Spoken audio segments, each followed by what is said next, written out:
నిజామాబాద్ జిల్లా కేంద్రంలోని weekly market కు చెందిన ప్రముఖ భావకవి వైదిక పురోహితుడు నిత్యాగ్నిహోత్రుడు పూర్వసాగర్ కళామందిర్ వ్యవస్థాపకుడు హరిధర చైతన్య సంఘం ఉపాధ్యక్షుడు తిరుమల శ్రీనివాస్ ఆర్య వికారాబాద్ జిల్లాలోని చరిత్రలో సున్నపురాయి నిక్షేపాలకు ప్రసిద్ధిగాంచిన సున్నపురాయి నగరంగా పిలువబడే తాండూరు మండల కేంద్రంలోని శ్రీ సరస్వతి శిశు మందిర్ ఉన్నత పాఠశాల యాజమాన్యం వారి ప్రత్యేక ఆహ్వానం మేరకు ప్రసిద్ధ ధార్మిక ప్రవచనకర్త, వ్యక్తిత్వ వికాస నిపుణుడు, వచన కవిత్వ శిక్షణ ప్రావీణ్యుడు తిరుమల శ్రీనివాస్ ఆర్య గురువారం శ్రీ సరస్వతి శిశు మందిర్ ఉన్నత పాఠశాలను సందర్శించారు.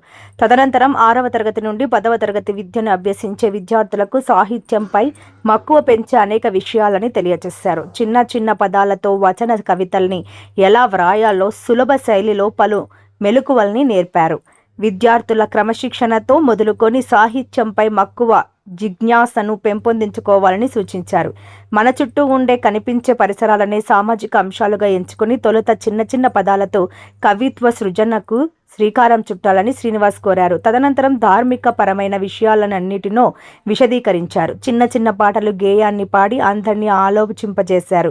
విద్యతో పాటు సంస్కారం, నైతికతతో కూడిన విలువల్ని అలవర్చుకోవాలని తిరుమల శ్రీనివాస్ ఆర్య హితో పలికారు. ఈ సందర్భంగా తిరుమల శ్రీనివాస్ ఆర్యను పాఠశాల యాజమాన్యం, నిర్వాహకులు, ఆచార్యుల బృందం శాలువా కప్పి జ్ఞాపికను బహుకరించి ఘనంగా సత్కరించారు. కార్యక్రమంలో ఆచార్యుల బృందం, బోధనేతర సిబ్బంది, విద్యార్థులు తదితరులు పాల్గొన్నారు.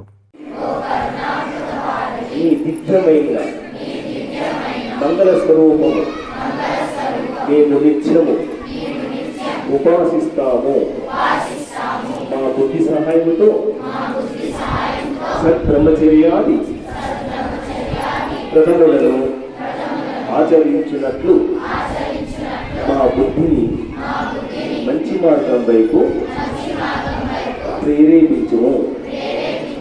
ఏ పరమాత్మ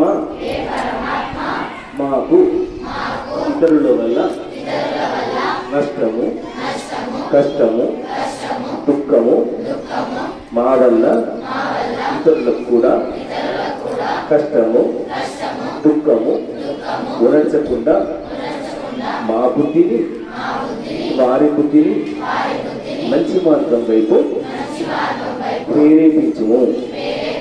ఏ పరమాత్మ నీకిదియే లక్షల కోట్ల వినమ్రత నమస్తులు. ఈ మంత్రం ఏం లేదు. నా ఇతరుల పట్ల, నా పట్ల చెడుగా నా బుద్ధిని, వారి బుద్ధిని మంచి మార్గంలో ప్రేరేపిస్తూ కవిత్వం చెప్పుకోవచ్చు. సాహిత్యం మాత్రం ఎట్లా చెప్పుకోవచ్చు అంటే, కడలి కడుపులో చెత్తనంత సముద్రుడు కడుగుటం లేదా, నీ మనసుకు పట్టిన మలిన్యాన్ని కడుగు, గాయత్రి మాతను అడుగు.